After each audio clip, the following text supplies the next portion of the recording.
Negative, তার মানে বারটা বাড়লে আমার ইন্ডিভিজুয়াল কি আছে আছে, বুঝতে পারছেন? তাহলে আপনি ভেজাল করে বুঝেন না, ইজিলি বুঝেন। ওকে, আর কোনটাতে কোন কোশ্চেন আছে? 17 17 এখানে 17 মধ্যে হচ্ছে একটি প্রকল্পে বিনিয়োগের পরিমাণ 50,000 টাকা, বর্তমান মূল্য 20,000 টাকা, ভবিষ্যতে নগদ আনতে হবে বর্তমান মূল্য। আচ্ছা, নিট বর্তমান তো বলে দিচ্ছি না, তাহলে আমার এখানের মধ্যে নিট বর্তমান মূল্য এখানে তাহলে ভুল হয়েছে। অ্যান্সার কত বলছে?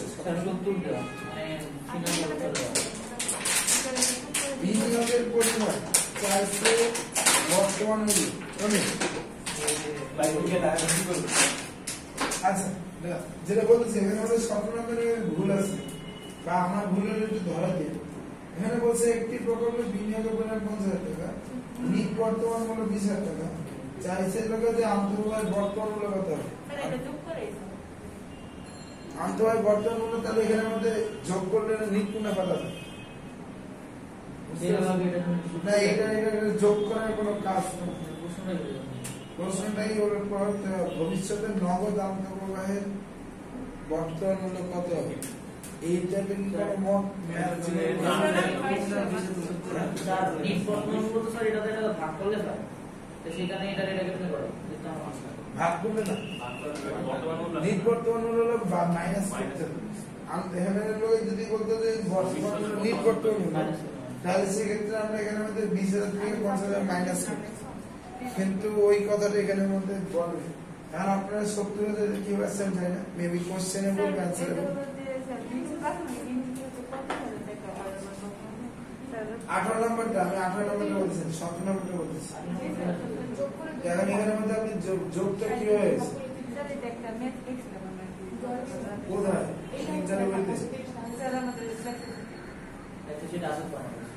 লেকচার শিটে এই ম্যাথ ছিল।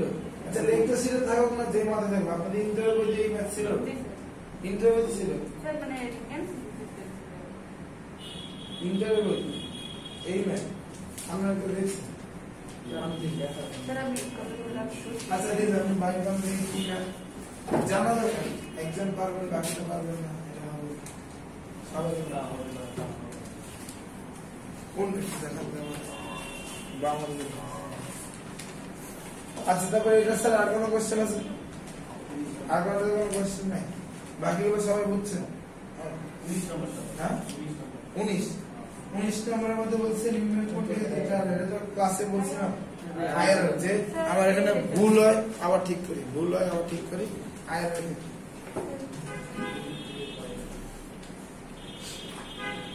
আচ্ছা, এইটা আপনার ইন্টারের কোন অঙ্কের সাথে রিলেটেড? এনপিভি, আইআরআর, কোন অঙ্কের সাথে রিলেটেড? আমরা তো ইউনিটের লেকচার শিটে কি ম্যাথ আছে, এটা তো ভর্তি পরীক্ষা কোচিং এ, ভর্তি পরীক্ষা ইউনিভার্সিটি তো ওই হিসাব করে কোশ্চেন করবে, ওরা করবে ইন্টারের বইতে কি কোশ্চেন ম্যাথ আছে। তো এটা কোন টপিকের সাথে, এটা আমার যদি বলতেন তাহলে আমার জন্য বুঝতে ভালো হতো। এরকম কোন ম্যাথ আমার জানা মতে করা হয়েছে, এইটা তো আমরা মধ্যে মাঝে করছি, এই ম্যাথ তো ছিল, এই চারটা এনপিভি, আইআরআর, বল।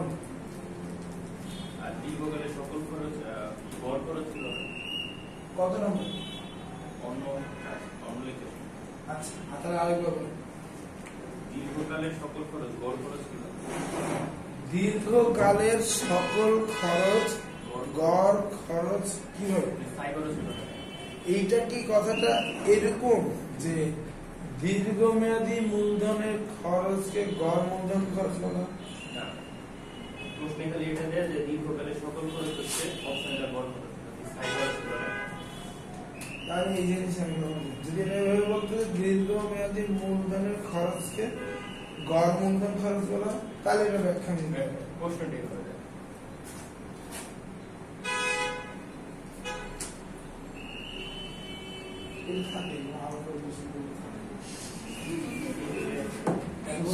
আপনার ইন্টারের বই থেকে ওগুলো না। আচ্ছা, যেটা বলতেছিলাম কোয়েশ্চেন নিয়ে আর কোনো কোয়েশ্চেন নেই। তাহলে এবার আসেন আজকের টপিক হলো ব্যাংকিং আর বীমা, সবগুলোকে আপনার একসাথে নিয়ে আসা হয়েছে। যেহেতু এইখানের মধ্যে এই জিনিসটা আপনার হয়তো মনে করবে পুরো বই একবার নিয়ে শিখে, নর্মালি যেগুলো মুখস্থ করার জিনিস বা যেসব জিনিসগুলো পুরো ব্যাংকিং আর বীমার মধ্যে যেগুলো দরকারি সেগুলো আমার নিয়ে আসা হয়েছে। নর্মালি ভর্তি পরীক্ষার ক্ষেত্রে 12টা কোশ্চেন যদি হয়, তার মধ্যে আপনি ধরে রাখেন মিনিমাম 9টা কোশ্চেন আপনি পাবেন ফিনান্স থেকে, আর 3টা কোশ্চেন পাবেন আপনি ব্যাংকিং আর বীমা থেকে। বুঝতে পারছেন? এটা একটু মাথায় রেখে পড়াগুলো করলেন, মানে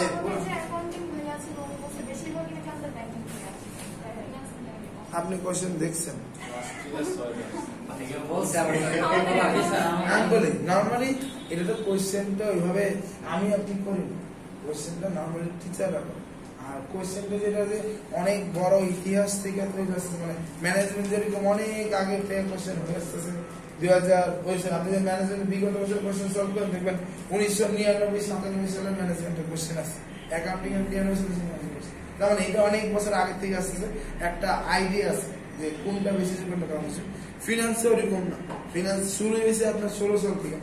16 সাল থেকে শুরু হওয়ার কারণে আলটিমেটলি আপনার মাত্র 4-5 বছর কোশ্চেন আছে, যার মধ্যে প্রথম 2 বছর কি 3 বছর ব্যাংকিং থেকে কোনো কোশ্চেন ছিলই না। বুঝতে পারছেন? ব্যাংকিং থেকে কোশ্চেন শুরু করছে মাত্র 2 বছর হয়েছে, 3-4 বছর হয়েছে সর্বোচ্চ। তো এই 3-4 বছর, যার কারণে এখন ওইভাবে বলা যায়। যদিও এটা ঠিক আছে, ফিনান্স আর ব্যাংকিং দুইটা ডিফারেন্ট ডিপার্টমেন্ট থেকে কোশ্চেন গুলো করা হয়। তো মানে ফিনান্স কোশ্চেনটা ফিনান্স ডিপার্টমেন্ট করে, ব্যাংকিং কোশ্চেন ব্যাংকিং ডিপার্টমেন্ট করে, তার জন্য সমান কোশ্চেনের চেষ্টা করা হয়। তবে বেশিরভাগ ক্ষেত্রে আপনার ফিনান্সের কোশ্চেনটা বেশি থাকে। আপনি যদি 16-17 সাল, 15-16 সাল বা 18-19 সালের কোশ্চেন গুলো দেখেন, দেখবেন ব্যাংকিং থেকে কোশ্চেন ছিলই না, থাকলেও 1টা কি 2টা ছিল। তখন কোশ্চেন আর বেশি হতো, তখন কিন্তু 20টা কোশ্চেনের মধ্যে 2টা কি 3টা কোশ্চেন ব্যাংকিং বিভাগ থেকে, বাকি সব কোশ্চেন হলো ফিনান্স। তো এখন আস্তে আস্তে চেষ্টা করা গেছে দুইটা মিল করে নিয়ে আসার জন্য, কিন্তু ব্যাংকিং থেকে বেশি হয় না, ফিনান্স থেকে কম হয়। এটা ফিনান্স থেকে বেশি হয়, ব্যাংকিং থেকে তুলনামূলক কম হয়, কারণ মাঝামাঝি সমান হয়।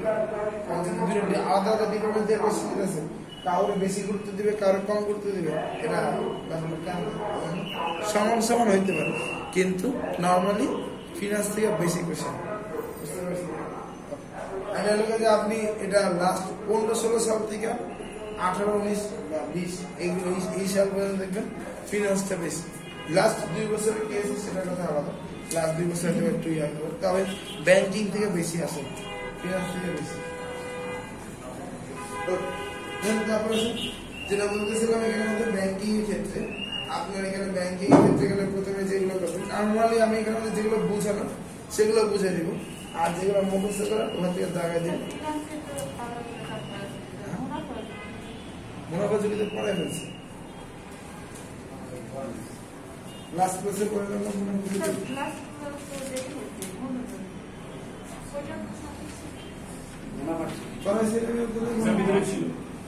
লাস্ট ক্লাসে তো পড়ে হয়তো আপনি তখন ছিলেন বা থাকলে আপনার মন হয়ে গেছে। জি ম্যাথ দিয়ে কি করবেন আপনি? সিগমা দিয়ে কি ম্যাথ করবেন? হ্যাঁ, ম্যাথ একটা আসতে পারে, সেটা হলো যে আপনার সিম বিবেদন কেন আপনার এখানে আদর্শ কিছু দিয়ে দিল, আর আমার এখানের মধ্যে আয়ের হারটা প্রত্যাশিত আয়ের হারটা দিয়ে দিলেন, আপনি যদি ভাগ করে একসাথে গুণ করে দিবেন, তো এইটা আসতে হবে। কিন্তু এই আদর্শ কিছু ম্যাথ আসবে না, পোর্টফোলিওর ম্যাথ আসবে না, ওগুলো ম্যাথ আসলে দিয়ে দরকার যেটা বলতেছিলাম প্রাথমিক ব্যাংক ও ব্যাংকিং। প্রাথমিক ব্যাংক ও ব্যাংকিং এর মধ্যে এখানে আপনি যেটা বলবেন, কারণ আমাদের এখানে ব্যাংক আর ব্যাংকিং এর মধ্যে একটা তুলনা দেখানো হয়েছে যে ব্যাংকিং বলতে গেলে যেখানে একজন ব্যাংকের ব্যবসা এবং ব্যাংকিং ব্যবস্থাপনা মানে ব্যাংকিং কার্যক্রমকে এক কথায় ব্যাংকিং করে, মানে ব্যাংকের কাজগুলোকে ব্যাংকিং করে, আর যে কাজগুলো পরিচালনা হয় তাকে ব্যাংকার বলা হয়। তো এখানে মধ্যে ব্যাংকের বেশ কয়েকটা ভাগ দেওয়া হয়েছে। প্রথম হলো যে সরকারি ব্যাংক, বেসরকারি ব্যাংক। পিপিপি বলতে আমি বলি পিপিপি ব্যাংক হলো যে সরকারি বেসরকারি যৌথ মালিকানার যে ব্যাংকগুলো আছে এগুলা পাবলিক প্রাইভেট। আর টি দিয়ে কি বুঝাইছে? যৌথ মালিকানা, আমি বলি এখানে পিপিটি মানে কি আমি জানি না, তবে আপনাদের ইন্টারের বইতে যেটা দেওয়া আছে সরকারি বেসরকারি যৌথ মালিকানা ব্যাংক, যেমন আপনার বিপিপি হতে রূপালী ব্যাংকের কথা যদি বলি, আমি এখানে কি পিপিটিটা কি বুঝাইছে, কি উদ্দেশ্যে পিপিটি দেখছে সেটা আমি জানি না, আমি এখানে বলবো না, আমি জানলে বলতে বলতে। তবে আমি আপনাকে উদাহরণটা যদি বাংলাটা বলি, বাংলাটা আমি জানি, বাংলাটা বলে দিই। নর্মালি এখানে আমাদের সরকারি বেসরকারি যৌথ মালিকানা ব্যাংক হয়। সরকারি বেসরকারি যৌথ মালিকানা ব্যাংক হলো রূপালী ব্যাংক, যেখানের মধ্যে আপনার এক্সাক্ট ফিগারটা আমি বলবো না, মানে কাছাকাছি 97% পয়েন্ট সামথিং আপনার হলো যে সরকারি মালিকানা, আর 2 পয়েন্ট সামথিং এটা হলো যে আপনার বেসরকারি মালিকানা। রূপালী ব্যাংকের ক্ষেত্রে এটাকে আমরা যৌথ মালিকানা ব্যাংক বলি, বুঝতে পারছি? এখানে পিপিটি যারা মেইনলি সরকারি বেসরকারি যৌথ মালিকানা ব্যাংককে বোঝাচ্ছে। হ্যাঁ, নর্মালি 50-50 হবে না, আমাদের সংজ্ঞাতে যেটা বলা আছে 51% হলো সরকারের, না 49% হলো বেসরকারের, বুঝতে পারছেন? এটা হলো সংজ্ঞা টাইপের কথা।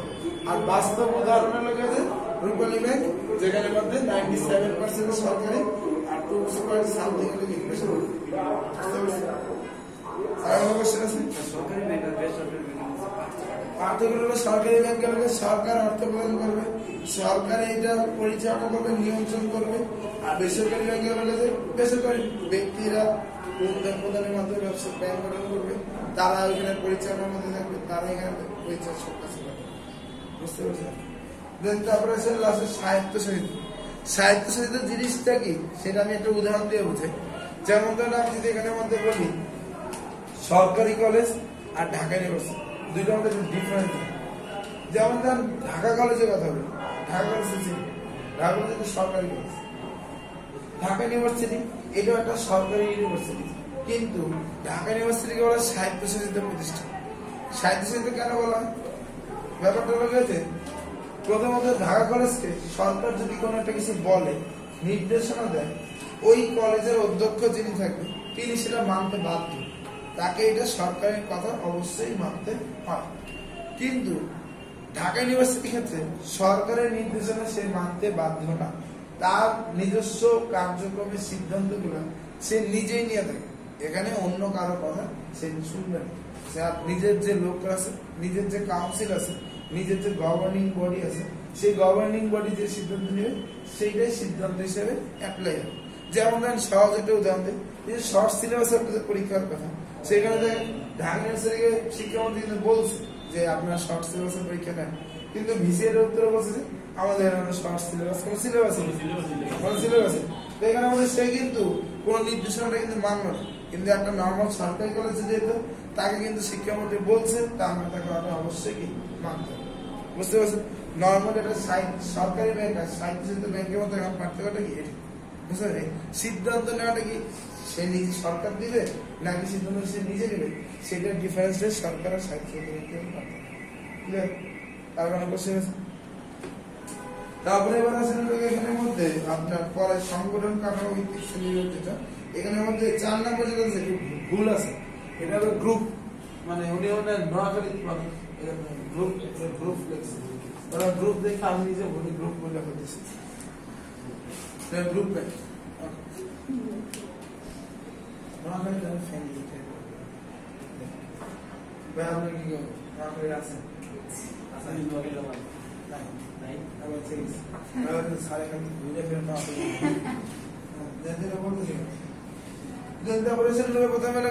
একক ব্যাংক। একক ব্যাংক বলতে এই ধরনের ব্যাংকগুলো সাধারণত একটা নির্দিষ্ট অফিস থাকবে, ওই অফিসের মধ্যে তার কার্যক্রম পরিচালনা করবে, অন্য কোনো শাখা থাকবে না। সাধারণত এই ব্যাংকগুলো আপনার মার্কিন যুক্তরাষ্ট্রে দেখা যায়, বাংলাদেশে এই ধরনের কোনো ব্যাংক নাই। আর শাখা ব্যাংক বলতে হলো যে ব্যাংকগুলো সাধারণত বিভিন্ন শাখা থাকবে, শাখার মাধ্যমে তার ব্যবসা কার্যক্রম পরিচালনা করবে, সেটা হলো শাখা ব্যাংক। শাখা ব্যাংকিং ক্ষেত্রে এখানের মধ্যে আপনার বাংলাদেশের সকল ব্যাংকের শাখা ব্যাংকিং। তারপরে চেইন ব্যাংক আর গ্রুপ ব্যাংক, দুইটার মধ্যে একটা ডিফারেন্স থাকে। দুইটার মধ্যে মিলটা কি? দুইটার মধ্যে মিল হয়ে গেছে দুইটাই একাধিক ব্যাংক একসাথে ব্যাংকিং কার্যক্রম পরিচালনা করে। ধরেন এখানে আমাদের আমি 4টা ব্যাংকের কথা বললাম, 4টা ব্যাংক একটার সাথে একসাথে হয়ে ব্যাংকিং কার্যক্রম পরিচালনা করবে। তবে যখন আমরা চেইন ব্যাংক বলবো, এটা হলো আপনার চেইন ব্যাংক, চেইন ব্যাংকের কথা বলবো, তখন এক ব্যাংক আরেক ব্যাংককে কখনো নিয়ন্ত্রণ করতে পারবে, সর্বোচ্চ পরামর্শ দিতে পারবে যে আমরা একসাথে আছি, এইভাবে কাজটা করতে পারবো সেভাবে, কিন্তু কেউ কাউকে নিয়ন্ত্রণ করতে পারবে না, ও ওকে নিয়ন্ত্রণ করতে পারবে না, কেউ কাউকে নিয়ন্ত্রণ করতে পারবে। গ্রুপ ব্যাংকের বেলা কিন্তু নিয়ন্ত্রণ করা যায়।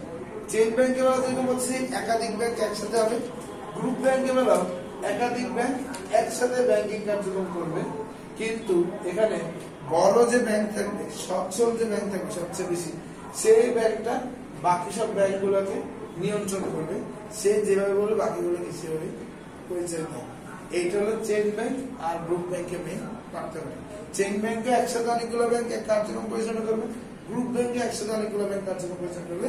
তো ডিফারেন্স হলো চেইন ব্যাংক জাস্ট একজন আরেকজনের সাথে একসাথে হয়ে ব্যাংকিং কাজ সহযোগিতা করবে, একজনের উপদেশ দিবে বা পরামর্শ দিবে, কিন্তু কেউ কাউকে নিয়ন্ত্রণ করবে না, যেটা আমরা অনেক সময় ফ্রেন্ড সার্কেলে দিই। ফ্রেন্ড সার্কেলে গিয়ে একজন ফ্রেন্ড একজন ফ্রেন্ডকে হেল্প করে, একজন ফ্রেন্ড একজন ফ্রেন্ডকে আমরা পরামর্শ দিই, কিন্তু কেউ কাউকে কাজে বাধা দিতে পারি, যে বলতে পারি যে আজকে বাসায় যাবি না, খাওয়া দাওয়া করবি না, আমি করে দিই, এরা শুনতে করতে পারি, যে আমরা বলতে পারি, সাহায্য করতে পারি।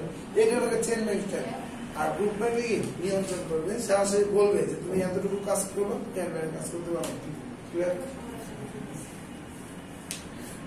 এবার তালিকাভুক্তি ব্যাংক। তালিকাভুক্তি হলো যে বাংলাদেশ ব্যাংকের মধ্যে যে লিস্টেড থাকে, নিবন্ধিত থাকে, তাহলে সেক্ষেত্রে আমরা তালিকাভুক্তি। আর অতালিকাভুক্তি বাংলাদেশ ব্যাংক তালিকাভুক্ত নাই। যেমন ধর এখানে অতালিকাভুক্ত ব্যাংকের মধ্যে আমি বেশ কয়েকটা বলি আপনাকে। আনসার ভিডিবি ব্যাংক আছে, গ্রামীণ ব্যাংক আছে, তারপরে জুবিলি ব্যাংক আছে, কর্মসংস্থান ব্যাংক আছে, আর আরেকটা আছে মনে করতেছে।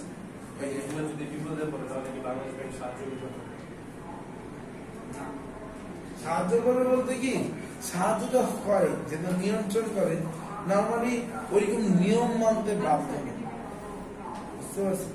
যেহেতু নিয়ম মানতে মাধ্যমে তারা তাদের মধ্যে আওতাভুক্ত না। এখন আপনি ইউনিটের তালিকাভুক্ত স্টুডেন্ট, ইউনিটের নিয়ম মানতে আপনি বাধ্য, কিন্তু আপনি ইউনিটের তালিকাভুক্ত না, তখন ইউনিট আপনাকে নিয়ম মানতে বাধ্য করতে হবে।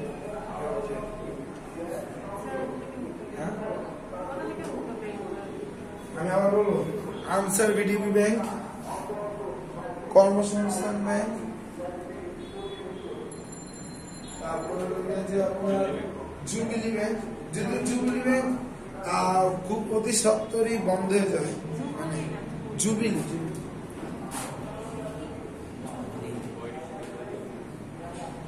এটা বললে রাখতেছি, এটা আপনাদের হয়তো ইন্টারের বইতে ছিল সেই হিসেবে বলতেছি, কিন্তু লাস্ট ফেব্রুয়ারি মাসে আমি যতটুকু শুনছি এই ব্যাংক হাইকোর্টের কাছে গেছে, আর ব্যাংক বন্ধ করে দেবে। এই ব্যাংকটা বাংলাদেশের সবচেয়ে পুরাতন ব্যাংক। কত এই যে আপনার 1905 কি 1913 স্পেসিফিক মনে মুখস্থ আমার খুব কম থাকে, বুঝছেন? অনেক পড়া মুখস্থ করতে হবে, বিশেষ করে পড়িত বিশেষ পড়া অনেক, এগুলো কি পড়ে অনেক পড়া। আপনি এখানে আমাদের ছাত্র তো থাকতে হবে, ছাত্র 10 দিছে একবার আবার আবার দেয়। তবে যাই হোক 30 বছর বছরে একবার করোনার কারণে 1 বছর বেরোনোর জন্য রিসেন্টলি 2টা পরীক্ষা হয়েছে। ওকে, নর্মালি বছরে একটা, তো বলছেন 4 বছরের পরীক্ষা, একবার পারলে আবার দিবেন, 30 বছর না হওয়া পর্যন্ত পরীক্ষা দিতে হবে। ওকে, যেটা বলতেছিলাম, এইগুলো এত পড়া করতে হয় আমার, যার কারণে অনেক কিছু আমি মনে রাখতে পারি, বয়স হয়ে গেছে। এখন এই আপনাদের কোচিং ক্লাস শুরু হওয়ার পরে আমার পড়া পুরোই নষ্ট হয়ে গেছে, বুঝতে পারছি? কারণ আমার এখন মনে করেন প্রায় যেটা হয়, সকালবেলা শুরু করি 5টা পর্যন্ত ক্লাস, 5টা 6টা পর্যন্ত ক্লাস, যার কারণে আমার পড়া আটকা গেছে। হয়তো দেখা গেছে রাতের বেলা যে 2-3 ঘন্টা পড়তে হবে, কিন্তু অ্যাজ ইউজুয়াল আমার 6-7 ঘন্টার নিচে পড়া হয়। এটা মানে এটা আর কি অবস্থা। তো যেটা বলতেছিলাম যে জুবিলি ব্যাংক করবেন সবচেয়ে পুরাতন ব্যাংক, এইটা রিসেন্ট টাইমে আপনার বন্ধ হয়ে যাবে, বিলোচ্ছেদন হওয়ার জন্য হাইকোর্টে আবেদন করছে, এতটুকুই আমি জানি। তো এতটুকু বলি। আচ্ছা, জুবিলি ব্যাংক বললাম, তারপরে গ্রামীণ ব্যাংক,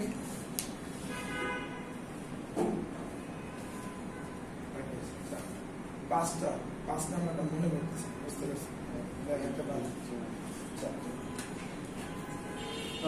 দেন তারপরে এবার আছে এখানে মধ্যে যেটা বলবো যে কার্যভিত্তিক শ্রেণীবিভাগ। কার্যভিত্তিক শ্রেণীবিভাগ মানে কাজের উপর, কেন্দ্রীয় ব্যাংকের কাজ, এটা তো বুঝেন, সবাইকে নিয়ন্ত্রণ করা, নোট মুদ্রা ইস্যু করা। তারপরে বাণিজ্যিক ব্যাংক, বিশেষায়িত ব্যাংক। বিশেষায়িত ব্যাংকের ব্যাপারটা কি? বিশেষায়িত ব্যাংক আপনাদের কাছে বিশেষ কাজের জন্য আলাদা করে তৈরি করা হয়েছে। যেমন ধরুন আমি যদি বলি এই যে আপনার কর্মসংস্থান বা প্রবাসী কল্যাণ ব্যাংক, ওদের কাজ সব কাজের মধ্যে নেই। কৃষি ব্যাংক, এরা কি শুধুমাত্র কি কৃষকদের জন্য কি ব্যাংকিং কাজ চলে যাবে। শিল্প ব্যাংক, সে কি শুধুমাত্র শিল্প প্রতিষ্ঠানে ঋণ প্রদান করবে। এইরকম বিশেষ কিছু কাজের জন্য যদি আমি আলাদা আলাদা করে ব্যাংক প্রতিষ্ঠা করি, হ্যাঁ mutual trust bank, mutual bank, mutual trust bank, ওইটা বাণিজ্যিক।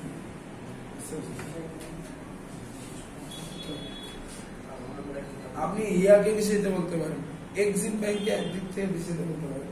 এক্সিম ব্যাংক যদিও বাণিজ্যিক কার্যক্রম পরিচালনা করে, কিন্তু ওর কাজ মেইন হলো এক্সপোর্ট ইম্পোর্টের কাজগুলো করে। ওই দিক থেকে বলতে পারেন, তবে ও মেইনলি বাণিজ্যিক ব্যাংকের কাজগুলোই করে। বিষয়িত ব্যাংক বলতে হলে বিশেষ বিশেষ কিছু কাজ করা, ফোকাস রেখে ব্যবসায়িক ব্যাংকিং কার্যক্রমগুলো চালা। অন্যান্য ব্যাংক যেগুলো বলছে, এগুলো অন্যান্য ব্যাংক অনেক ধরনের ব্যাংক আছে, তবে আমি একটা উদাহরণ দিয়ে দিই। অন্যান্য ব্যাংক যেমন আপনার যে এডিবি, আইডিবি মানে গোষ্ঠী উন্নয়ন ব্যাংক, বুঝলেন? গোষ্ঠী উন্নয়ন ব্যাংক, গোষ্ঠী উন্নয়ন ব্যাংক যে এডিবি, এডিবি মানে কি এশিয়ান ডেভেলপমেন্ট ব্যাংক, আইডিবি মানে কি ইসলামিক ডেভেলপমেন্ট ব্যাংক। তো এইগুলো হলো কি আমাদের কি গোষ্ঠী উন্নয়ন ব্যাংক, যেগুলো আমার অন্যান্য ব্যাংকের মধ্যে পড়ে। ওকে, এবার আসলে হলো যে আমার তথ্য প্রবাহ ব্যাংক ও ব্যাংকিং, ব্যাংকে বিভিন্ন ইনফরমেশন। প্রথমে আছে মুদ্রাস্ফীতি। মুদ্রাস্ফীতি হলো যে জিনিসপত্রের দাম বেড়ে যাবে, মুদ্রার দাম কমে যাবে। মুদ্রাস্ফীতি, মুদ্রা সংকোচন তার উল্টা। মুদ্রাস্ফীতির উল্টো হলো মুদ্রা সংকোচন, যে জিনিসপত্রের দাম কমে যাবে আর অর্থের দেন তারপরে হলো যে এখানের মধ্যে বিহিত মুদ্রা, অবশ্যই মুদ্রাস্ফীতি ব্যাপারটা শুধুমাত্র একটা জিনিস বাড়লে হয় না, অনেকগুলো জিনিস, সবকিছু জিনিসের দাম যদি বাড়ে তখন যেমন এখন সবকিছুর দামই বাড়তেছে। তো এই জিনিসটার কারণে মুদ্রাস্ফীতি আরো বাড়ে। সংকোচনটা হলে জিনিসপত্রের দামটা কমে যাবে, যেটা হয় না। এটা হলো সুদভিত্তিক অর্থব্যবস্থার গণমুদ্রা সংকোচন হয় না। সচল মুদ্রাস্ফীতি এটা করতে হয়, নাহলে সুদ জিনিসটা অ্যাপ্লাই হয় না। বুঝতে পারছি? এগুলো অনেক বড় হিসাব নিকেশের ব্যাপার, এগুলো পরে অন্য দিন বুঝাই দেবো। হ্যাঁ সেটা আমার উপর না, তবে আমি ক্লাস এখন যত কম আমি ক্লাস কমাই দিতেছি। তবে যাই হোক, যেটা বলতেছিলাম, বিহিত মুদ্রা যে কোনো দেশে যে অর্থে বৈধ হবে, যে দেশের অর্থ বিহিত মানে আমাদের জন্য টাকা, টাকাটা আমাদের বিহিত মুদ্রা। হার্ড কারেন্সি যে মুদ্রার মূল্য কমার সম্ভাবনা নেই এবং সহজে দেশের মুদ্রার সাথে বিনিময় করা যায়। হার্ড কারেন্সি বাংলাদেশে আবার আছে। আচ্ছা, হার্ড কারেন্সি মেবি হলো যে আপনার এখানে মধ্যে কি হার্ড কারেন্সি না, এটা আমার জানা না। হার্ড কারেন্সি আদৌ বাংলাদেশে আছে কিনা সন্দেহ আছে, আমি শুনি না। আচ্ছা, অবমূল্যায়নটা বলে দিই। অবমূল্যায়নটা হলো যে টাকার মূল্যটা কমায় দাও। সাধারণত অবমূল্যায়নটা করা হলো যে আমদানি কমানো এবং রপ্তানি বাড়ানোর জন্য। আপনি তো ভাবতে পারেন যে বাংলাদেশে এক সময় $1 80 টাকা পাওয়া যেত, এখন $1 90 টাকা পাওয়া যায়। এই যে টাকার মানটা যে কমাই দিতেছে, এই টাকার মান কেন কমছে এটা অনেকে মনে করতে পারবেন। আমি যখন আপনাদের মতন ছিলাম তখন মনে করতাম যে টাকার মান মানে কমাই দিলে দেশের ভাবমূর্তি ক্ষুণ্ণ হইতেছে, টাকার দাম কমে যেতেছে। আসলে ব্যাপারটা এরকম না। বাংলাদেশের যে পার্সপেক্টিভ, বাংলাদেশের পার্সপেক্টিভে টাকার অবমূল্যায়ন করলে ভালো। বাংলাদেশের পার্সপেক্টিভে টাকার অবমূল্যায়ন করলে, টাকার অবমূল্যায়ন মানে টাকার দামটা কমাই দিলে ভালো। কি কারণে? কারণ বাংলাদেশের রপ্তানি বেশি, রপ্তানি করতে হয় বেশি। আপনার পোশাক রপ্তানি করে, চিংড়ি রপ্তানি করে, চা রপ্তানি করে, আবার আপনার বিদেশ থেকে রেমিটেন্স আছে, মানে ডলারটা কি বাংলাদেশে বাইরের থেকে কি অর্থগুলো কি বেশি আছে। এখন যত আমি অর্থের মূল্যটা কমাই দেবো, তত আমার কি $1 কি বেশি টাকা আসবে, তত কি আমার লাভবান কি তারা বেশি হবে। বুঝতে পারছেন? এই কারণে টাকার অবমূল্যায়নটা করা বাংলাদেশের পার্সপেক্টিভ বেশি। আর টাকা যখন অবমূল্যায়ন হবে, $1 বেশি টাকা দেওয়ার লাগবে, তখন আমদানিটা কি কম হবে। যখন আপনি দেখতেছেন যে আমি যেই টাকা খরচ করে আনতেছি তার চেয়ে কম টাকা আমি দেশে উৎপাদন করতে পারতেছি, কারণ এটা আমাদের লাভজনক বেশি না। এই জন্য বাংলাদেশের পার্সপেক্টিভ থেকে আমদানি কমানোর জন্য এবং রপ্তানিটা বাড়ানোর জন্য আমার কি টাকার অবমূল্যায়ন করা হতো, বুঝতে পারছেন? কারণ আমার কাছে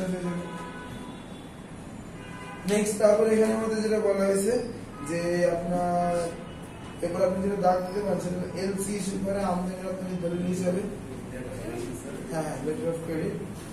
তারপরে এখানের মধ্যে আপনার লিন, লিন হলো একটা দীর্ঘমেয়াদী ঋণের একটা দলিল, লিন যেটাকে বাংলায় বলে পূর্ব শর্ত, পূর্ব শর্ত। দেন এটা এখানে ব্যাপারটা কি সম্পত্তির মালিক ঋণ পরিশোধ না করার বিরুদ্ধে সম্পত্তি পাওয়ানোর দখলে থাকে আদালত যে নির্দেশ সেটাকে দীর্ঘমেয়াদী আর্থিক লেনদেনের ক্ষেত্রে না হয়। তারপরে হলো যে ম্যাচুরিটি মানে বুঝেন মেয়াদ, আর এখানের মধ্যে যেগুলো আছে বাকিগুলা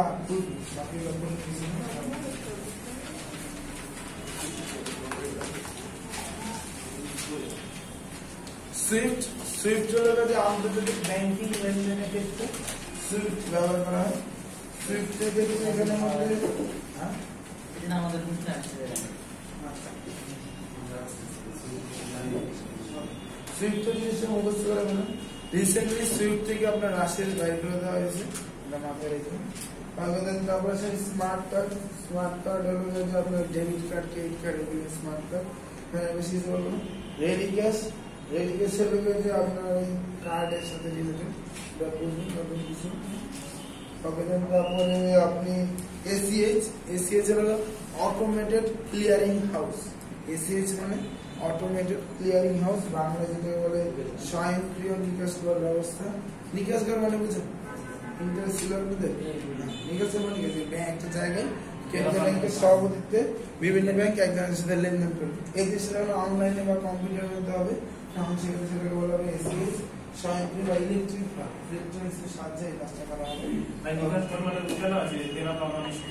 এক ব্যাংক আরেক ব্যাংকের সাথে দেনা পাওনা, যখন অনলাইনের মাধ্যমে করবো বা ইলেকট্রিক মাধ্যমে আসতে করবো তখন সেটা হয়ে যাচ্ছে। আর ব্র্যান্ড, ব্র্যান্ডিং এগুলো দরকার নেই।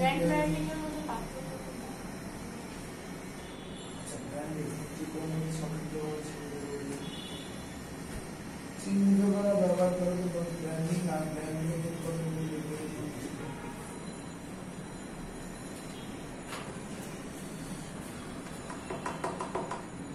ব্র্যান্ড তো হলো গেছে জিনিসটা না, এটা কাজটা ব্র্যান্ড যেই জিনিসটা ইউজ করতেছে জিনিসটার নাম হলো গেছে ব্র্যান্ড। কাজটা যে আমি ধর এই সিগমা ফ্লো, সিগমা ফ্লো হলো ব্র্যান্ড, এটা হলো নিজস্ব একটা ব্র্যান্ড। কিন্তু এই সিগমা ফ্লোর নামটা ইউজ করে যখন আমি কাজগুলা করবো ওটা হলো তখন কি ব্র্যান্ড, প্রচারণাটা।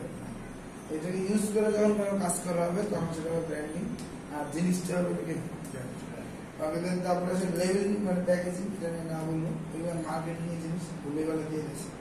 ই ব্যাংকিং, ই ব্যাংকিং মানে ইলেকট্রিক ব্যাংকিং, যেখানে আপনি ব্যাপারটা কিরকম, আপনার ব্যাংক অ্যাকাউন্ট ধরেন যাত্রাবাড়ি, আপনি ফার্মের থেকে টাকা তুলছেন, অটোমেটিক্যালি আপনার যাত্রাবাড়ি অ্যাকাউন্ট থেকে টাকাটা কেটে নিচ্ছে। কিভাবে হলো ব্যাপারটা, এটা হলো আপনার অনলাইন নেটওয়ার্কের মাধ্যমে থাকে, ওই নেটওয়ার্কের মাধ্যমে এক জায়গাতে টাকা উঠলে সব জায়গা থেকে মাইনাস হবে। তো এই জন্য এটাকে বলা কি আমরা ইলেকট্রিক ব্যাংকিং, কম্পিউটার সঙ্গে স্বয়ংক্রিয়ভাবে কার্যক্রম করছে। তারপরে লোকের যে এখানের মধ্যে আপনার এটিএম, এটিএম ফুল মিনিটে বলতে পারবেন, অটোমেটেড টেলার মেশিন। আর এখানের মধ্যে এটিএম মানে তো সবাই বুঝে যে টাকা আউট হয় যেখানে, এটার মধ্যে বুঝে হচ্ছে debit card, credit card. Debit card, credit card সবচেয়ে দ্রুত 24 ঘন্টা টাকা উঠানো যায়, টাকা জমা দেওয়া যায়, টাকা আপনি হিসাব রাখতে পারবেন, মানে ব্যালেন্স জানা যায়, তো সবকিছু করা যায়। শুধুমাত্র আপনার এটিএম মেশিনের মধ্যে এই সবগুলো সেবা পাওয়া যায়। আর ডেবিট কার্ড, ক্রেডিট কার্ডের মধ্যে পার্থক্যটার কথা যদি বলা হয় তাহলে সেক্ষেত্রে বলা যায় জাস্ট ক্রেডিট কার্ডে ঋণ সুবিধাটা পাওয়া যায়, মানে আপনি জমাতিরিক্ত উত্তোলন করতে পারবেন, ডেবিট কার্ডের মধ্যে জমাতিরিক্ত উত্তোলন করা যায়। এটা কি ডেবিট কার্ড আর ক্রেডিট কার্ডের মধ্যে পার্থক্য। দেন তাহলে এখানের মধ্যে আপনার যদি দাগ দিতে হয় তাহলে সেক্ষেত্রে এখানে আছে লাস্টে ক্রেডিট রিস্কের পরে লাইন রাখবেন, কালো টাকা সাদা করার স্কিমকে বলা হয় voluntary disclosure of income scheme.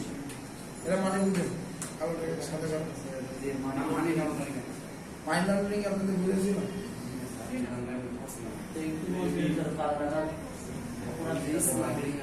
আমি এটা প্রসেস থেকে আপনাদের বলিনি, অনলাইন ক্লাসে আমি বলছিলাম, অনলাইন ক্লাসে মেবি আমার যতটুকু মনে হয় আমি বলছিলাম।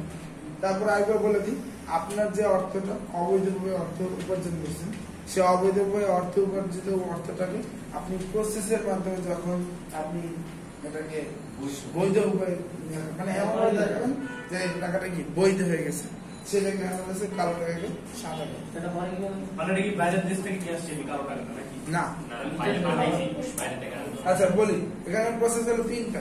এটা আপনাদের ইন্টারে বইতে আছে এবং এটা অনেক গুরুত্বপূর্ণ একটা জিনিস, কিন্তু আপনাদের সিটে কেন আনে নাই সেটা আমি জানি না। তারপর আমি বলে দিই, নর্মালি এখানে এটাকে বলে মানি লন্ডারিং প্রসেস, কালো টাকাকে সাদা করার প্রক্রিয়াকে বলে money laundering process. Money laundering প্রসেসের পথ ধাপ হলো তিনটা। একটা হলো গিয়ে যে আপনার এখানে ফার্স্ট হলো গিয়ে যে আপনার প্লেসমেন্ট, 2 নম্বর হলো গিয়ে যে আপনার লেয়ারিং, লাস্টে হলো গিয়ে যে আপনার ইন্টিগ্রেশন। এই তিনটা ধাপে আপনি এখানে কাজগুলো করবেন। তো প্রথমে আসেন হলো এখানে যেটা বলছে প্লেসমেন্ট। প্লেসমেন্ট ব্যাপারটা হলো যে আপনি অবৈধ উপায়ে যে টাকাটা কালেক্ট করছেন, আপনি ঘুষ বা দুর্নীতি বা এখানে কোনো চুরি বা যেভাবেই হোক আপনি অবৈধ উপায়ে যখন টাকাটা অর্জন করছেন, এটা কি কোনো উৎস থাকে না যে আপনি কোন জায়গায় থাকেন, আপনি এটা কখনো বলতে পারবেন না যে আমি ঘুষ নিয়ে টাকা নিয়েছি। তো এই টাকা আপনি প্রথমে কি করবেন, একটা জায়গায় রাখবেন। সাধারণত এই ক্ষেত্রে ব্যাংকে টাকাটা রাখা, আপনি প্রথমে ব্যাংকে টাকাটা রাখবেন। ব্যাপারটা হলো গিয়ে যে যখন আপনি ব্যাংকে অ্যাকাউন্ট খুলেন, তখন ব্যাংকে আপনাকে জানাইতে হয় যে আপনার মান্থলি কত টাকা ইনকাম এবং ইয়ারলি আপনি কত টাকা পর্যন্ত জমা রাখতে পারেন, তার একটা আনুমানিক হিসাব ব্যাংকে দিতে হয়। তো কথা হলো গিয়ে যে যখন আপনি হঠাৎ করে অনেক বেশি টাকা ব্যাংকে রাখবেন, ধরেন সাপোজ আপনি ইনকাম করেন নর্মালি 20,000 টাকা, কিন্তু সে হঠাৎ করে আপনি 20 লাখ টাকা জমা দিতে হচ্ছে, 20 লাখ টাকা ব্যাংকে জমা রাখছেন, ঘুষের মাধ্যমে পাইছেন 20 লাখ টাকা। তখন সেক্ষেত্রে এইটা যদি একটু বেশি দিন থাকে, সমস্যা হয় কি, বেশি দিন থাকলে তখন এই টাকাটার প্রতি বাংলাদেশ ব্যাংকে একটা রিপোর্ট চলে আসে যে এই লোক নর্মালি এত করে রাখে, কিন্তু সেই জায়গায় হঠাৎ করে সে অনেক বেশি টাকা রাখছে, এরকম আমার কাছে রিপোর্ট চলে যায়, নোটিফিকেশন টাইপের জিনিসটা চলে যায়। তো তখন চলে গেলে তখন সেক্ষেত্রে অবশ্যই আপনার ডাক করবে যে আপনি এত টাকা কই গেছেন। তখন সেই জন্য কি করেন, প্রথমে টাকাটা ব্যাংকে রাখলো, পরবর্তীতে এটাকে কয়েকটা ভাগে ভাগ করে ফেলা, যেটাকে বলে লেয়ারিং। লেয়ারিং বলতে এখানে মধ্যে আপনার টাকাটাকে আপনি আপনার নিজের অ্যাকাউন্টে না রেখে আপনি আপনার আত্মীয় স্বজনের অ্যাকাউন্টের মধ্যে ভাগ করবেন, যেগুলো বিশ্বস্ত আত্মীয় স্বজন থাকে তাদের কাছে ভাগ করে, দেখা যায় বউয়ের অ্যাকাউন্টে কিছু রাখে, শিশুর অ্যাকাউন্টে কিছু রাখে, সারা সালের অ্যাকাউন্টে রাখে, এভাবে বিভিন্ন মানুষের অ্যাকাউন্টে রাখে জিনিসটা ভাগ করে। এখন আপনার একা একটা অ্যাকাউন্ট যদি 20 লাখ টাকা থাকে, এইটা তখন একটা আপনার সতর্কবাণী হিসেবে বাংলাদেশ ব্যাংকে চলে যায়। কিন্তু যদি আপনি এইটা 10 জনের মধ্যে ভাগ করে ফেলেন, তখন কি এক জনের 2 লাখ টাকা পাবেন। 2 লাখ টাকা একটা মানুষের কাছে আসতেই পারে, এটা নিয়ে আর কোনো সমস্যা হয় না। ব্যাপারটা এই কারণে তখন একটা সমস্যা হয়, এটাকে বলে কি ক্লিয়ারিং। কারণ বাংলাদেশ ব্যাংক এটা নিয়ে আর কি কোনো খবরও রাখতে পারে না। পরবর্তীতে আপনি কি করবেন, এইগুলো জমায়া আপনি কোন একটা স্থায়ী সম্পত্তিতে বিনিয়োগ করবেন। এগুলোকে একসাথে করে আপনি এখানে গাড়ি কিনবেন, বাড়ি কিনবেন, এগুলো কিনবেন, টাকাগুলো ইউজ করবেন। ইউজ করার পর দেন আপনি এটাকে বিক্রি করে দেবেন। তাহলে বিক্রি করলে বলতে হবে এই টাকাগুলো আমার ওই সম্পত্তিটা বিক্রি করে আসছে। এবার আপনি বলতে পারবেন, এটা কারণ দেখাতে হবে, টাকা কই থেকে পাইছে, আমি আমার সারা জীবনের সঞ্চয় থেকে বিক্রি করে পাইছে, সেই টাকা বিক্রি করে এই টাকাটা পেয়েছে। বুঝতে পারছেন? অনেক সময় আপনি দেখবেন যে অনেক বড় বড় মানে জিনিস বেশি দামে মানুষ কিনে, বেশি দামে কিনে এই কারণে দামি দামি ব্র্যান্ডের যে মার্সিডিজ বডি, এইগুলো অনেকে কিনে হবে, কিনে কিনে টাকাগুলা খরচ করতে হবে, দ্রুত খরচ করতে হবে। খরচ করার জন্য এগুলো আপনি ইউজ করেন, ওগুলো কিনে ওগুলো কিনে পরে বিক্রি করে দেবো, একটা উচ্চতা দিতে পারে যে আমি টাকাগুলো এগুলো পাইছি, এই জিনিসটা বিক্রি করে তাহলে বুঝতে পারছি। আর যদিও এইটা হলো পুরান প্রসেস, এটা আগেকার সময় মানুষ করতো, তখন এইটা এখন সবাই ধরে ফেলতে পারে যে এইভাবে টাকাটা পেয়েছে। এখনকার সময় নয় নতুন নতুন পদ্ধতি আছে, যা একটা কমন পদ্ধতি বিদেশে পাচার করে। বিদেশে পাচার মানে হলো যে এখানে ভেজাল করে, এখানে ভেজালটাকে এরকম করে আপনি ধরেন বিদেশ থেকে 1 লাখ টাকা একটা জিনিস আমদানি করে, এখানে করে কি বিলগুলা তৈরি করে 1 লাখ টাকার জিনিস আপনার ভালো কথা, কিন্তু দেখাবে যে 10 লাখ টাকার জিনিস আছে, তাহলে টাকাগুলো চলে যাবে 10 লাখ, এখানে একটা ওয়ে দেখানো যাবে যে 10 লাখ টাকা বিল হয়েছে, আমি 10 লাখ টাকা পাঠাচ্ছি, আসলে কোম্পানি হবে 1 লাখ, বাকি 9 লাখ টাকা ব্যাংকে চলে যাবে, বিদেশে সুইজারল্যান্ডে সুইস ব্যাংক, বুঝতে পারছেন? এইভাবে করে আর কি এখন টাকাগুলো পাচার আছে, এবং এইটা এখন বছরে প্রায় কয়েক লক্ষ কোটি টাকা পাচার হয় বাংলাদেশ থেকে, বুঝতে পারছেন? মনে করেন না যে বাংলাদেশের মানুষ গরিব, আসলে গরিব দেশ কিন্তু আসলে মানুষ যারা বড় তারা আরো বেশি বড়, এই জায়গার কি ব্যাপারটা। তো এইভাবে করে এখন আর কি টাকা পাচার করে। এইটা আমি 1 বছর দেখছিলাম যে কত 5 লক্ষ কোটি টাকা 1 বছরে পাচার করা হয়েছে, আর এইটা তো লাস্ট এই 3-4 বছর ধরে এভাবে চলতেই আছে, 3-4 বছর বলবো 7-8 বছর ধরে এভাবে চলতেছে, কয়েক লক্ষ কোটি টাকা প্রতি বছর বছর বাংলাদেশে জাস্ট দেখাবে আমদানি করছি এত টাকা, কিন্তু আসলে কয়েক গুণ বেশি দেখা।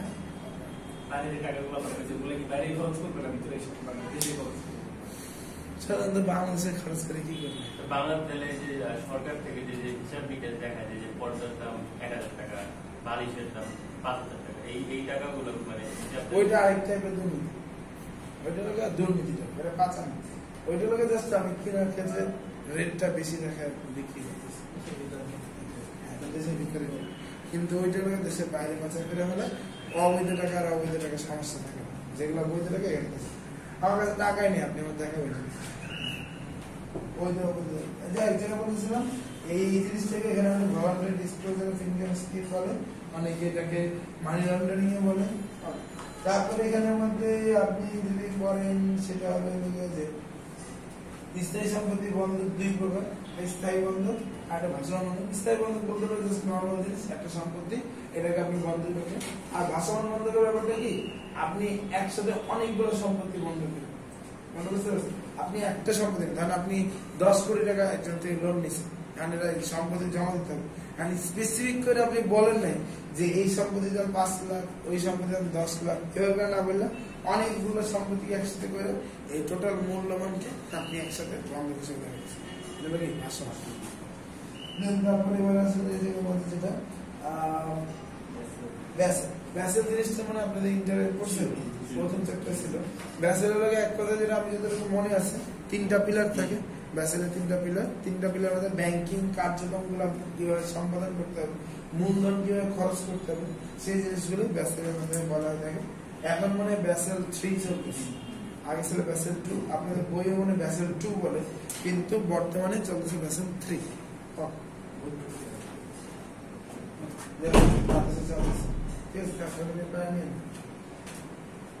আচ্ছা, তারপরে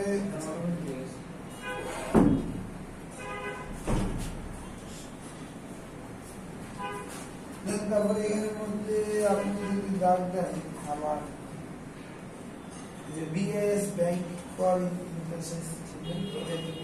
এটা কি ব্যাসেলের কাজগুলো অনেক করে থাকে। তারপরে এই জায়গার মধ্যে আপনার এই পৃষ্ঠের মধ্যে পড়ার মধ্যে তেমন আমি লাস্টের দিকে আপনার 3টা পয়েন্ট, এই 3টা পয়েন্ট এখানে আমাদের কিন্তু ভালো একটা কথা বলছেন যে বাংলাদেশ ব্যাংকের কথা বলছেন, যে বাংলাদেশ ব্যাংক প্রতিষ্ঠা করা, যদি আপনাকে বলে বাংলাদেশের প্রতিষ্ঠার সাল কত তাহলে 1972, যদি বলে বাংলাদেশের ব্যাংকের কার্যক্রম হয় বা কার্যক্রম শুরু হয় তাহলে সেটা হবে 1971, বুঝতে পারছেন? প্রতিষ্ঠার সাল বললে 72, কার্যক্রম শুরু হয় বললে 71। কারণ কি জানেন, আমরা তো কার্যক্রম শুরু প্রতিষ্ঠার পরে, এখানে কার্যক্রম শুরু প্রতিষ্ঠার আগে কারণ কি বলতে হবে,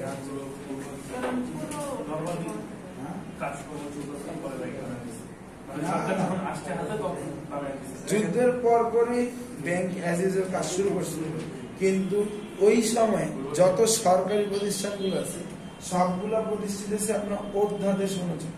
তখনকার সময় শেখ মুজিব ছিল, শেখ মুজিব অধ্যাদেশ দিয়েছে, অধ্যাদেশ মানে কি রাষ্ট্রপতির নির্দেশনা, রাষ্ট্রপতির আদেশকে অধ্যাদেশ বলে। তো উনি যে অধ্যাদেশ দিয়েছে ওই অধ্যাদেশে সব সরকারি প্রতিষ্ঠানগুলো গঠিত হয়েছে। তো এই কারণে সকল সরকারি প্রতিষ্ঠান যুদ্ধের সময়গুলো বলা যায় প্রতিষ্ঠা হলো 72 সাল, কিন্তু বাংলাদেশ ব্যাংক হলো যুদ্ধের পর পরই তাদের কার্যক্রম শুরু করে, তার জন্য এটা ওই কাজগুলোকে বৈধতা দেওয়ার জন্য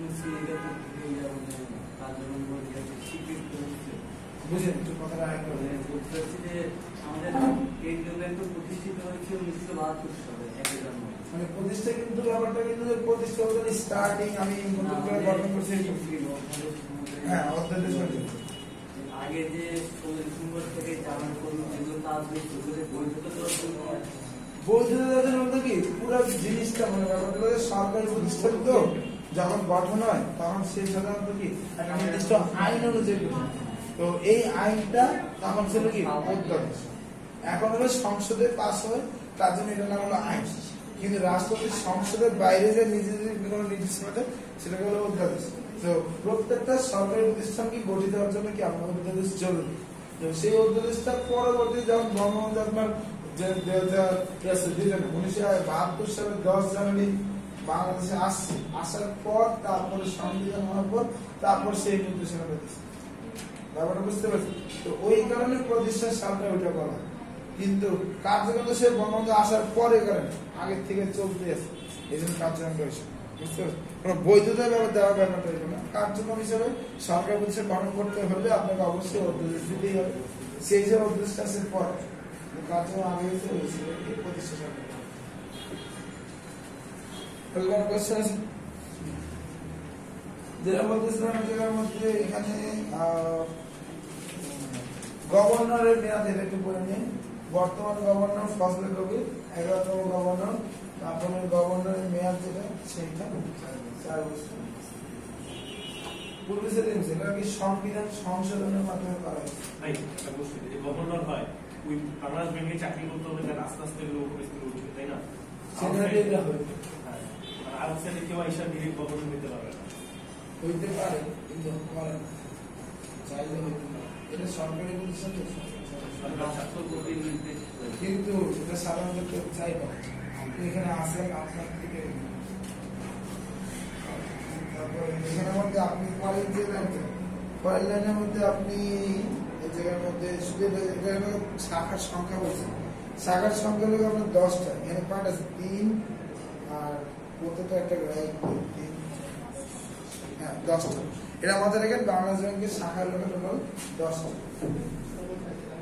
ময়মনসিংহ এইটা 10 ওই যে ঢাকায় 3টা না, ঢাকাটাই আর কি ময়মনসিংহের মধ্যে আছে।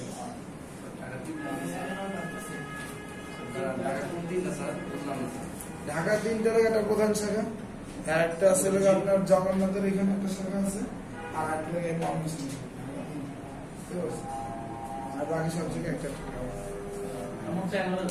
আরে ময়মনসিংহ ঢাকার আগে যখন এটা ময়মনসিংহ চালু ছিল তখন ঢাকার মধ্যে ছিল। তাহলে ওগুলো কি শাখা এখন না পরে না ময়মনসিংহ বিভাগ আলাদা করছে। শাখাদেরকে কি নামে ছিল? বাংলাদেশ ব্যাংক নামে ছিল। জি বুঝিনি আর কি বল। শাখাগুলো যে আছে বিভিন্ন জায়গায় ওগুলো কি বলবো যে বাংলাদেশ ব্যাংকের এই শাখা এভাবে বলবো, ওদের কোনো নির্দিষ্ট আলাদা কোনো নাম থাকে?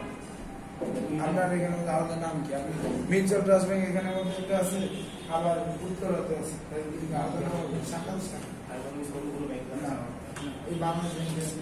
এখানে মাথায় রেখে নিকাশ ঘরের যে কাজগুলো এই শাখাগুলোর মাধ্যমে করা হয়ে থাকে বিভিন্ন এরিয়ায়। যে এরিয়াতে নিকাশ ঘর থাকে না, নিকাশ ঘরের ক্ষেত্রে বাংলাদেশ ব্যাংক থাকে না, সেখানে সোনালী ব্যাংকের কাজগুলো করে। বুঝতে পারছেন? এটা আগে বলা হয়েছিল যে সাধারণত বিভিন্ন এরিয়াতে শাখাগুলো রাখা হয়েছে আপনার নিকাশ ঘরের কাজগুলো সম্পাদন করার জন্য। তো যেই সকল এরিয়াতে নিকাশ ঘর নাই সেই সকল এরিয়া নিকাশ ঘরের কাজগুলো করে সোনালী ব্যাংক। বুঝতে পারছেন? তারপরে বলেছেন ব্যাংকিং। ব্যাংকিং এর মধ্যে এখানে অনেকগুলো ব্যাংকের কথা বলা আছে।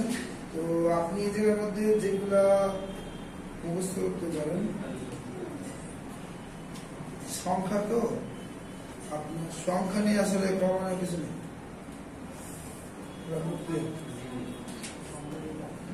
কোনটা কয়টা আছে এগুলো একটা কোশ্চেন, বলো। এই যে এখানে লিখছে গ্রামীণ ব্যাংক একটি, কর্মসংস্থান একটি, মানে পুরো বাংলাদেশ একটাই আছে। এগুলো হ্যাঁ এগুলো তো অতালিকা করতে হবে। বুঝতে পারছি? গ্রামীণ ব্যাংক, কর্মসংস্থান ব্যাংক, অঞ্চল ব্যাংক, শাখা আছে কিন্তু ব্যাংক একটা। শাখা আছে, শাখা নয়। সোনালী ব্যাংক শাখা অনেকগুলো আছে। হ্যাঁ তো সোনালী ব্যাংকের তো এখানে মধ্যে এখানে একটা বসে যায় না। আমি অন্য কোনো জায়গায় এখানে এরকম একটা করে দেখেছি। এখানে এখানে একটা করে বসে লিখে কিন্তু আনসার ব্যাংকের শাখা অনেক আছে, বুঝতে পারছি। দেন তারপরে এবার আসেন হলো এখানের মধ্যে বাংলাদেশ ব্যাংক যে 10টি আইন দ্বারা পরিচালিত, ও এগুলো দেখুন এত করে কি হয়েছে। আপনি এই জায়গার মধ্যে সর্বোচ্চ গেলে করতে পারেন কি জানেন, 2 নাম্বার, 3 নাম্বার, 4 নাম্বার, তারপরে 6 নাম্বার।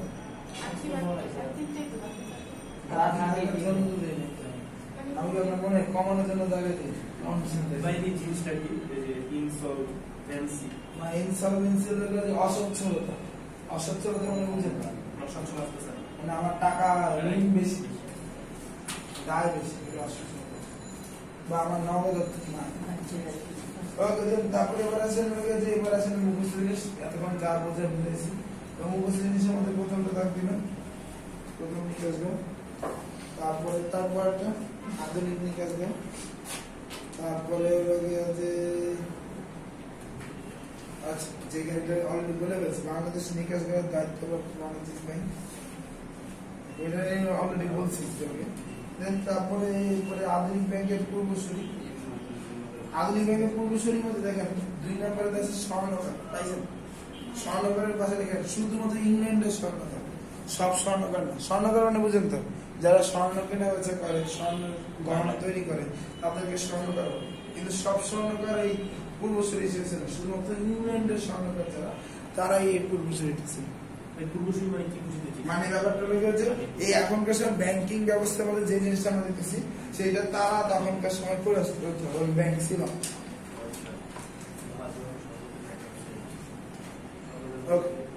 তারপরে এখানের মধ্যে কয়েকটা ভারতীয় উপমহাদেশ, ভারতীয় উপমহাদেশ, ভারতীয় উপমহাদেশ।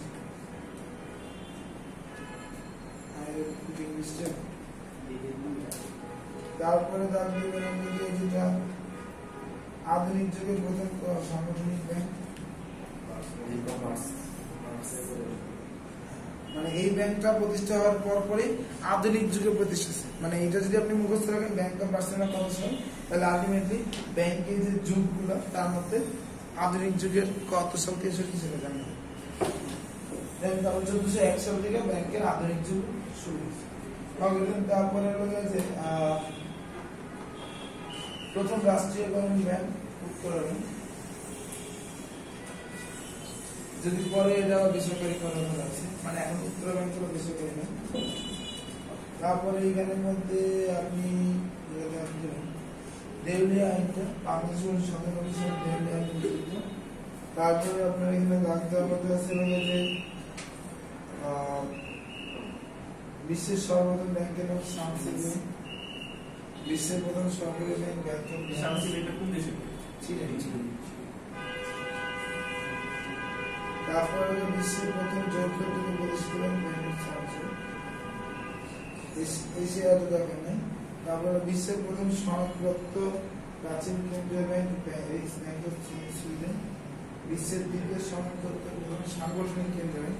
দুইটা আমাদের মাথায় রেখে নেন, একটা শুধু কেন্দ্রীয় ব্যাংক আর একটা হলো সাংগঠনিক কেন্দ্রীয় ব্যাংক।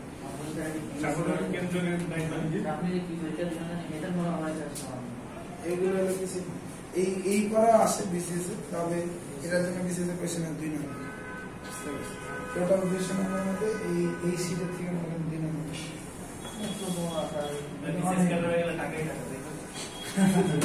টাকা বেশি থাকে না, আমার ক্ষমতাটা বেশি থাকে। এই সম্মান বেশি থাকে, এটার জন্য বাংলাদেশের মানুষ। কিন্তু যে টাকা পাওয়া যায় এই টাকা একটা নর্মাল যে কোনো জায়গায় পাওয়া যায়। আমি এখন টাকা দিয়ে তো ভাইয়া লাভ হবে, টাকার ফ্যাসিলিটি তো সব সরকার দিতেছে, তাহলে ওই টাকা তো মানে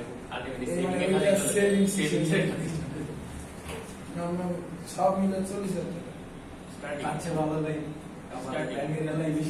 কিন্তু কথা হলো যে ইয়াটা পাবেন ওইটা অন্য কোনো জায়গায় পাবেন। আপনি অন্য জায়গায় 40,000 টাকা পাবেন, এই 40,000 টাকা আপনার দেখবেন মাস শেষে কিছুই থাকবে না, কারণ সব খরচ হয়ে যাবে। 5 লাখ টাকা 40,000 টাকা, আর এই 40,000 40,000 টাকা আমাদের 30,000 টাকা আপনার হয়ে যাবে। খাওয়ার খরচ আর খাওয়ার খরচ লাগে না। Donation দিয়ে রাখছে, donation দিয়ে রাখছে। আচ্ছা, ঠিক আছে। তারপরে এবার আসেন লোকে যে এটা এই জন্য এটার অনেক বেশি 4 লাখ পরীক্ষার্থী পরীক্ষা। আর পোস্ট মাত্র 1000 পোস্টের জন্য 4 লাখ পরীক্ষা। আর যেটা বলতেছিলাম বাংলাদেশে উপমহাদেশে প্রথম কাগজের মধ্যে চালু করে 1853 সালে। তারপরে পরে যেগুলো আছে এগুলো আপনার পড়ে নেন, কোনটা কোন ব্যাংকের উদাহরণ সেগুলো আমি অ্যান্সার করবো না, এগুলো সব মিলে করতে হবে।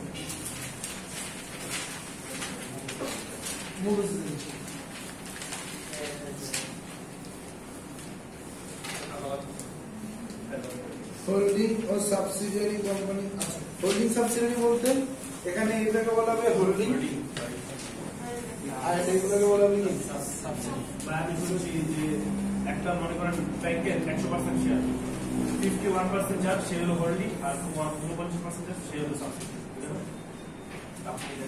এইটাই তো ও যে নিয়ন্ত্রণ করা শেয়ারের দিক থেকে বলে, আর নিয়ন্ত্রণের দিক থেকে মেইনলি হোল্ডিং সাবসিডিয়ারিটা বলে। শেয়ারটা আসল জিনিস হচ্ছে নিয়ন্ত্রণ। নিয়ন্ত্রণটা কি করবে? যে নিয়ন্ত্রণ অন্যান্যদের করবে তার নাম হবে হোল্ডিং, আর যাকে নিয়ন্ত্রণ করা হবে তাদের হবে সাবসিডি।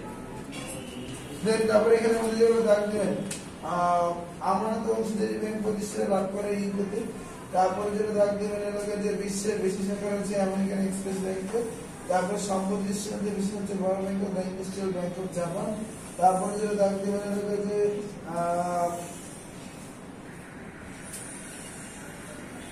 1972 সালে যে ব্যাংকগুলো আছে সেগুলো এখানের মধ্যে আপনি শুধুমাত্র সব করা দরকার নেই, এখানে পুরোনো পড়া দরকার নেই। আপনি এখানের মধ্যে যেটা পড়বেন সোনালী ব্যাংক আর হলো গিয়ে যে আপনার উত্তরা ব্যাংক, এই দুইটা কি আগের নাম যেটা সেটা একটু মুখস্থ করবেন, ঠিক আছে? আর বাকিগুলো আপাতত এমনি উত্তরা ব্যাংকে দুইবার নাম দুইটা নাম দেওয়া আছে। Habib bank, commerce bank limited. হ্যাঁ, হাবিব ব্যাংক না, কমার্স ব্যাংক। হাবিব ব্যাংক তো হলো গিয়ে পাকিস্তানি একটা ব্যাংক, মানে ভুল হাবিব ব্যাংক মাইনাস করে কমার্স ব্যাংক। আমার জানা তো commerce bank, Habib bank. Habib bank হলো গিয়ে যে আপনার হ্যাঁ এসবিআই হাবিব ব্যাংক। এই যে আপনার কারণ বাজারের সংখ্যা আছে হাবিব ব্যাংক, এটা হলো পাকিস্তানি একটা ব্যাংক, এটা বিদেশি ব্যাংক। হাবিব ব্যাংক মানে ভুলে আসছে। তো যেটা বলতেছিলাম তারপরে প্রথম এটিএম কার্ডের প্রবর্তন করে স্ট্যান্ডার্ড ব্যাংক। স্ট্যান্ডার্ড ব্যাংক আর স্ট্যান্ডার্ড চার্টার্ড ব্যাংক আলাদা। আমি আগে মনে স্ট্যান্ডার্ড ব্যাংক স্ট্যান্ডার্ড চার্টার্ড। তারপরে এবার হলো গেছে যেটা দাম ছিল সেটা হলো গেছে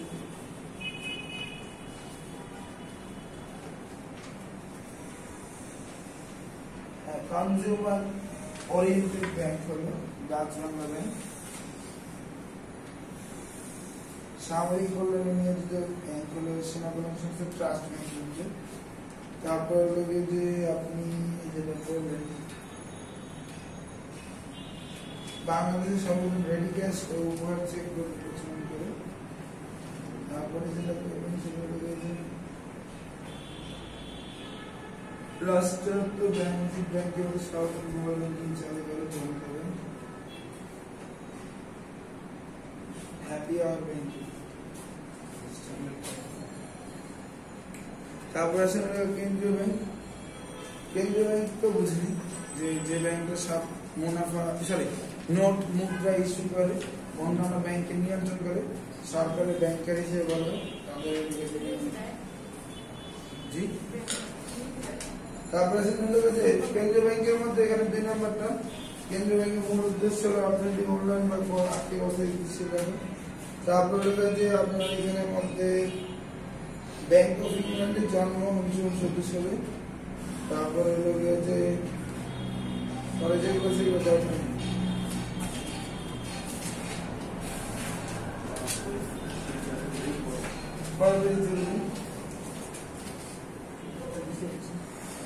এত জিনিস করে কি করবেন? আপনার যুক্তরাষ্ট্রের কেন্দ্রীয় ব্যাংকটা করে রাখতে পারেন।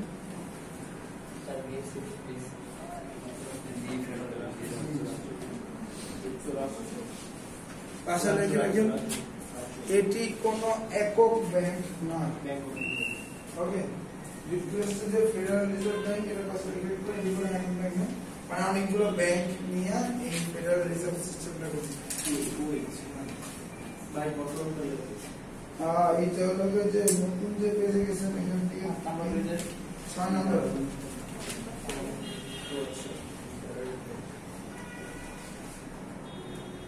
তারপরে এসইউ ফুল মিলটা বললে হবে আর কয়টা সদস্য এটা জানলে হবে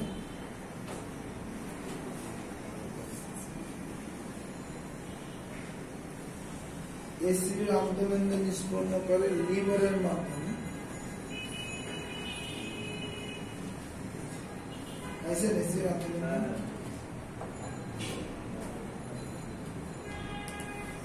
তারপরে